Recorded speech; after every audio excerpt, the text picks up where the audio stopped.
வணக்கம் இந்தியா. இன்றைய தினம் நமது சந்தைகள் ஒரு ஒரு ஃப்ளாட் நோட் அண்டு ஒரு 27 புள்ளிகள் அதிகரித்து 25,969.85 முடிவடைந்திருக்கிறது. முதலீட்டாளர்கள் பார்த்தோம்னா ஒரு ஒரு கீப்ட் லோ, ரொம்ப லோ ப்ரொஃபைல்லையும் மேலும் ஒரு லேக் ஆஃப் ஃப்ரெஷ் ட்ரிகரையும் மார்க்கெட்டில் வந்து பார்க்க முடியுதுன்னு சொல்லலாம். அதனால் மார்க்கெட் மொமெண்டம் வந்து இன்றைக்கி ரொம்பவே வீக்காக இருந்ததுன்னு சொல்லலாம். ஒரு காஷியஸ் பார்ட்டிசிபேஷன் அக்ராஸ் செக்டாரில் பார்க்க முடிஞ்சது. மேலும் ப்ராட் பேஸ்டு ப்ராஃபிட் புக்கிங் வந்து இன்றைக்கி மார்க்கெட்டில் விசிபிளாக இருந்ததுன்னு சொல்லலாம். பர்டிகுலர்லி ஹெவி வெயிட் ஸ்டாக்ஸு, ஏன்னா எல்லா இன்வெஸ்டர்ஸும் ட்ரிம் தேர் பொசிஷன்ஸ் இயர் எண்டு ப்ளஸ் நிஃப்டியும் வந்து ஒரு லாஸ்ட் 3 செஷன்ஸாக ஒரு மாதிரி வீழ்ச்சியில் இருந்ததுனால people are waiting to see that என்ன பண்ணலாம் அப்படிங்கிறதுல. ஒன்லி நாளைக்கு ஒரு நாள் தான் இருக்குது year and no major domestic or global வந்து ஒன்றும் பெருசாக இருக்காது. ஸோ அதனால் மார்க்கெட் வந்து ஒரு ஒரு ஃபேஸ் ஆஃப் அன்சர்டனிட்டி தொடரக்கூடிய வாய்ப்புகளும் இருக்கக்கூடும். Plus low volume and selective stock ஸ்பெசிஃபிக்காக இருக்கக்கூடும் என்று எதிர்பார்க்கலாம். மேலும் ஒரு இந்த ஸ்டாக் ஸ்பெசிஃபிக் ஆக்ஷன் அடுத்த ஒரு வாரம் 10 நாளைக்கு இருக்கக்கூடிய வாய்ப்புகள் இருக்கக்கூடும். அடுத்தது பார்த்தோம்னா அட்வான்சஸ் 1111, டிக்ளைன்ஸ் பார்த்தோம்னா 1597. ஸோ மார்க்கெட் பிரெத்தை பொறுத்தவரை ஸ்டில் அண்டர் த வீக் டோனாக தான் இருக்கிறது, ரிமைன் நெகட்டிவ். ஏன்னா ஒரு காஷியஸ் அண்டர் டோனை சந்தைகளில் பார்க்க முடிகிறது என்று சொல்லலாம்.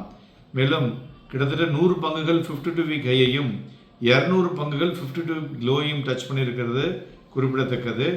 அதுபோல் 58 பங்குகள் அப்பர் சர்க்கியூட்டையும் 72 பங்குகள் லோவர் சர்க்கியூட்டையும் டச் பண்ணியிருக்கு. ஸோ இதுவும் வந்து குறிப்பிடத்தக்க விஷயம். அதுபோல் யூஎஸ்டி ஐஎன்ஆர் இன்னைக்கு 89.78, ஒரு ஸ்ட்ராங் சைட்வே மூமெண்ட் வந்து சந்தைகளில் பார்க்க முடிஞ்சது என்று சொல்லலாம். மேலும் துறைகளை பார்க்கும் பொழுது இன்றைய தினம் ஒரு ஃபியூ ட்ரேடிங் செஷன் இருக்கிறதுனால மார்க்கெட்டில் செலக்டிவ், அதாவது 5 out of 11 இண்டெக்ஸஸ் வந்து ஒரு பாசிட்டிவ் டெரிட்டரியில் இருந்துன்னு சொல்லலாம். நிஃப்டி மெட்டல் இண்டெக்ஸ் வந்து emerges the top performing sector today. அது மாதிரி PSU bank and Nifty auto indexes வந்து ஒரு 1% மேலே இன்றைக்கி கெயின் பண்ணியிருந்தது. மறுபுறம் ரியாலிட்டி இண்டெக்ஸ் வந்து ஒரு வீக்கனிங் சைடில் இருந்த துறை என்று சொல்லலாம். மேலும் இண்டிவிஜுவல் ஸ்டாக்ஸை பொறுத்தவரை பார்த்தோன்னா ஏறின பங்குகள்னால் Shriram Finance, then Hindalco, Bajaj Auto, then Tata Steel, எம்என்டம் இவையெல்லாம் ஏறிய பங்குகள். இறங்கினதில் பார்த்தோம்னாக்க like Eternal, then Infosys, Tata Consumer, Apollo Hospital இவையெல்லாம் இறங்கிய பங்குகள் என்று சொல்லலாம். இன்றைக்கி வந்து monthly F&O expiry day plus investors வந்து வாங்கினதெல்லாம் ப்ராஃபிட் புக் பண்ணின டே அப்படின்னு சொல்லலாம். ஸோ மெயினாக வந்து இண்டோ யூஎஸ் ட்ரேட் டீல் ஒரு கிளாரிட்டி கிடைச்சிருச்சுன்னா அது வந்து ஒரு பெரிய ஒரு திருப்பு முனையாக சந்தைகள் இருக்கக்கூடும் என்று எதிர்பார்க்கலாம். மேலும் பிளாக் டீலை பொறுத்தவரை இன்றைய தினம் பார்த்தோன்னா Taj GVK, DMart and Bajaj Fincher இதெல்லாம் நடந்திருக்கிறது.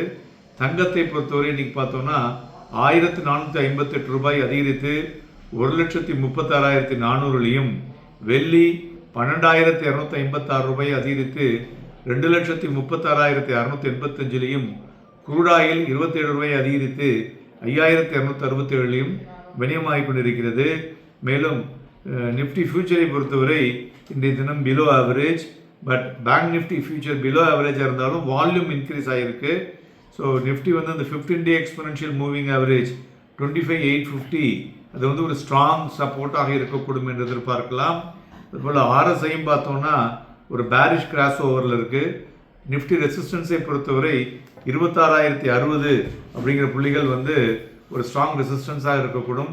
மார்க்கெட்டை பொறுத்தவரை நாளைக்கு வாங்கி விற்பதற்கும் விற்று வாங்குவதற்கும் ஏதுவாக இருக்கக்கூடும். Happy and profitable day.